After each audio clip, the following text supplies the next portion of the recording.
Bismillahirrahmanirrahim. Elhamdülillahi Rabbil alemin. Ve salatu ve selamu ala eşrafil enbiyayı vel murselin. Nebiyina Muhammedin ve ala alihi ve sahbihi ecmain.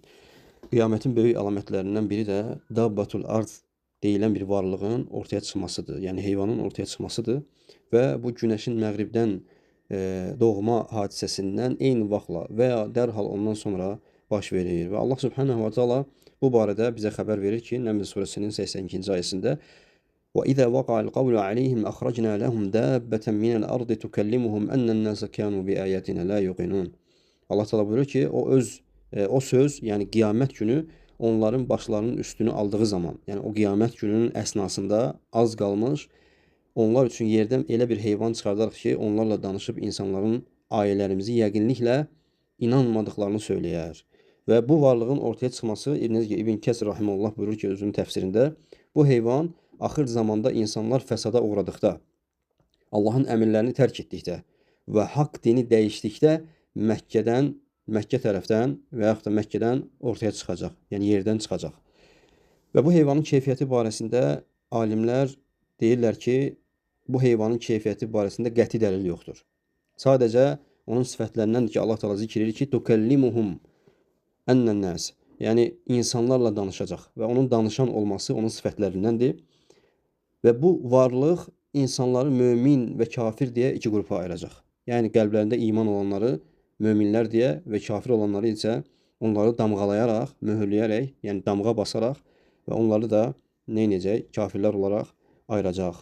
Və həmçinin bu hədisi, bu barədə olan hədisi Əbu Umamə Əl-Bəhili deməli İmam Əhmədin Musnədində zikr olunur ki, hədisi Şeyx Albani rahimehullah səhihləşdiribdir. Dəbbə çıxacaq və insanların burunlarına nişanə qoyacaq.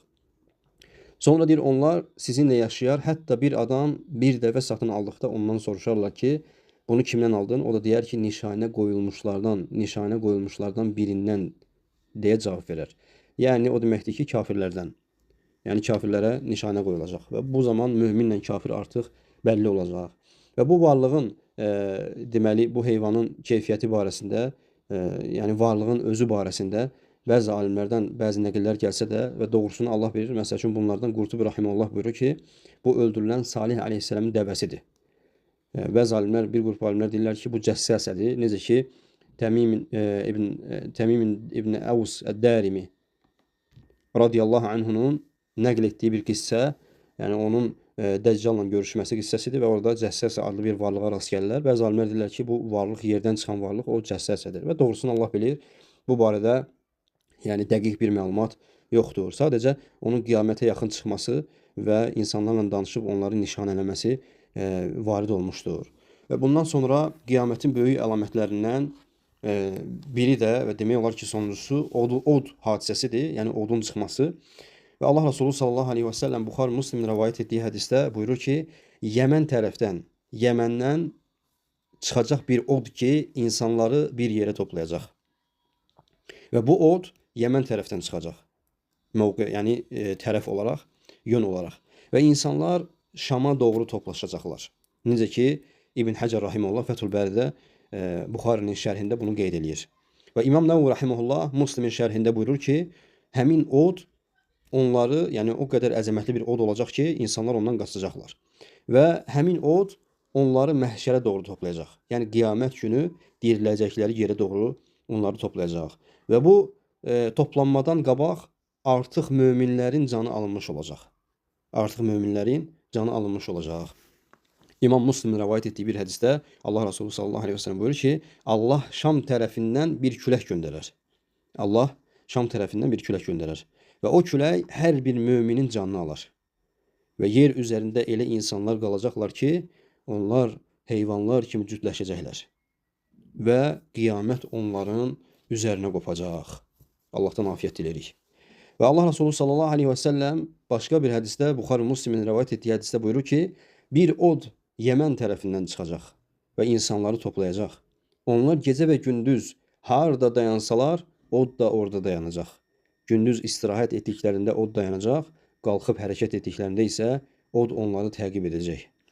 Və bu toplanma və ta ki onlar Şama tərəf, necə ki bilirsiniz Suriya ərazisində Şama tərəf, yəni bu Şam diyarına tərəf onları, insanları toplayacaq. Və bu toplanma qiyamət öncəsi baş verir. Qiyamətin qopmasından öncə baş verir. Yəni dirilmədən əvvəl. Dirilmədən əvvəl. Və insanlar bundan sonra Şama toplanacaq və orada qiyamət qopacaq. Və qiyamətin qopması deməli od hadisəsindən sonra baş verir və sura üfürülür.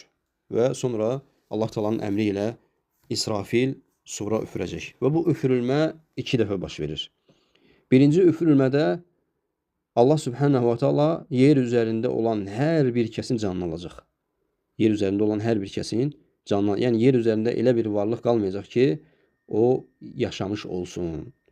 Və bundan sonra ikinci dəfə sura üfürüldükdə isə insanlar Allah Taala'ya tərəf axışacaqlar, axın-axın gələcəklər. Və necə ki Allah Subhanahu wa Taala Zümer surəsinin 68-ci ayəsində buyurur ki: "Və nufixa fis-sur فصعق من في السماوات ومن في الأرض إلا من شاء الله ثم نفخ فيه أخرى فإذا هم قيام ينظرون." Və sur üfürüləcək və Allahın istədiyi kimsələrdən başqa göylərdə və yerdə kim varsa hamısı öləcək. Və ikinci dəfə sura üfürüldüyü zaman ثم نفخ فيه أخرى فإذا هم قيام ينظرون. İkinci dəfə üfürüldükdən sonra isə onlar qalxıb baxacaqlar. Və beləcə qiyamət baş verəcək.